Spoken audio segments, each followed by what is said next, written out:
శత్రువుకు శత్రువు మిత్రుడని ఆఫ్ఘనిస్తాన్‌తో పాకిస్తాన్ ఎంత గొడవ పెట్టుకుంటే అది మనకు బెనిఫిట్. వాస్తవంగా వాళ్ళిద్దరి సమస్య పరిష్కారం కాదు. ఎందుకంటే మనకు కాశ్మీర్ సమస్య ఎట్లా పరిష్కారం కాలేదు, ఆఫ్ఘనిస్తాన్‌తో పాకిస్తాన్ సమస్య కూడా అట్లా పరిష్కారం కాదు. ఎందుకంటే పాకిస్తాన్ కబ్జా కోరు దేశం అది. అది భారతదేశానికి సంబంధించిన కాశ్మీర్‌లోని పార్ట్ లాక్కుంది. అట్లాగే బెలూచ్ దేశాన్ని లాక్కుంది. అట్లాగే ఖైబర్ పఖ్తూన్‌ఖ్వా దేశాన్ని లాక్కుంది. అట్లాగే ఏది ఆఫ్ఘనిస్తాన్ బోర్డర్‌లో ఉన్నటువంటి ప్రాంతాల్ని లాక్కుంది. అదే మాది అని చెప్పేటటువంటిది తాలిబాన్లు. లేదు పఠాన్లు ఉండేటటువంటి ప్రాంతం అంతా ఆఫ్ఘనిస్తాన్‌లోకి ఇచ్చేయండి అంటారు.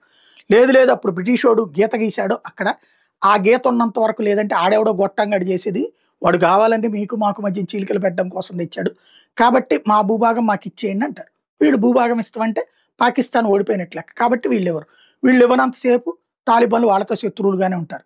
అట్లాగే ఓపెన్గా ఈ ఉండాల్సిందే బోర్డర్స్ అని ఆఫ్ఘనిస్తాన్ అంటది, లేదు మూసేస్తున్నాం అని పాకిస్తాన్ అంటది.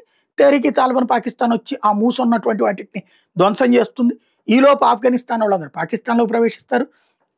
లక్షలాది మంది వాళ్ళు అక్కడ ఉద్యోగాలు వ్యాపారాలు చేసేసుకుంటారు. స్థానికులు అంగీకరిస్తారు. ముస్లింలు ఒక్కటవుతారు. పాలకులు దూరం అవుతుంటారు.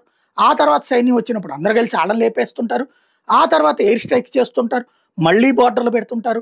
వీటన్నిటి మధ్యన ఈ గొడవలన్నీ ఉన్నది కాబట్టి వాళ్ళు మనతో స్నేహం చేయడానికి ముందుకు వస్తున్నది ఆఫ్ఘనిస్తాన్. శత్రువుకు శత్రువు మిత్రుడైనందుకు గాను. భారతదేశానికి ఇప్పటికే అక్కడ ఉన్నట్టు రేర్ ఎర్త్ మినరల్స్ మనల్నే వాడుకోమంది.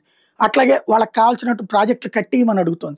అక్కడ కావాలంటే మీరు వచ్చి ప్రాజెక్టులు పెట్టుకొని మేము సహకరిస్తూ ఉంటుంది.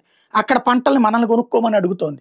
అదే కాకుండా తమ ఎదుగుదలకు సహకరించమని అడుగుతుంది. ఇప్పుడు లేటెస్ట్గా ఆఫ్ఘనిస్తాన్ రాజధాని కాబుల్లో ఆఫ్ఘన్ హిందూ రీసెర్చ్ సెంటర్ని ప్రారంభించడానికి ఆఫ్ఘనిస్తాన్ తాలిబాన్ ప్రభుత్వం ఓకే చేసింది. అంటే తాలిబాన్లు వ్యతిరేకించే లేదా ముస్లింలు వ్యతిరేకించేటటువంటి, అక్కడ ఉన్న ముస్లింలు వ్యతిరేకించే హిందుత్వాన్ని కలిసి ఉండేటటువంటి అంశానికి సంబంధించినటువంటి అంశాలని పరిశోధించడానికి ఇరు వర్గాలు కలిసి చేసేటటువంటి ప్రయత్నం. అంటే చాలా మార్పు వస్తుంది అన్నమాట పాకిస్తాన్ మూలంగా.